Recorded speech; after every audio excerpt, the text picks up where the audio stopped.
हाम्रो त बस्ती उठाउन आँट्यो अरे भनेर चाहिँ गीत गाइराखेको रहेछ होइन।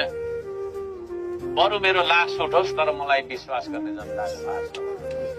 मैले तपाईहरुलाई नम्बर दिनु पर्यो। त्यो 72 सालदेखि 10-10 वर्ष रोकेर राखेको कुरालाई त्यत्रो निर्णय गरेर चाहिँ नि अगाडि बढिराखेको छु।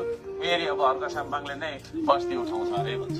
म हेर्दाखेरि म बस्ती उठाउने खालको देखिन्छु। जितेको दिनदेखि तपाईहरुसँगै छु त हौ। तपाईहरुको सुँगुरखोर कुखुराखोरमा लारमा छ कि छैन भने मारेर मार्ने आउने मेरो होइन म। बस्ती उठाउने मान्छे त यहाँनिर 15 जना पुलिस लिएर आउँछ। कालो खालको गाडीमा सलल्ला आउँछ। टक्क छैन साट टगर उता हेर्छ। तपाईसँगै छु होइन।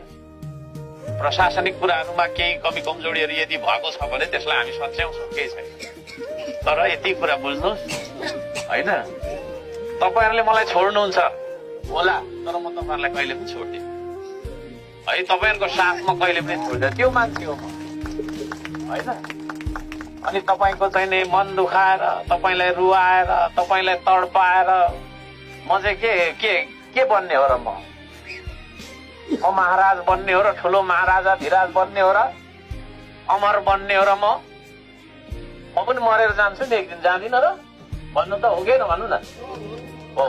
अनि बाँचुन्जेल मैले राम्रो काम गर्ने कि मान्छेको मन दुखाउने?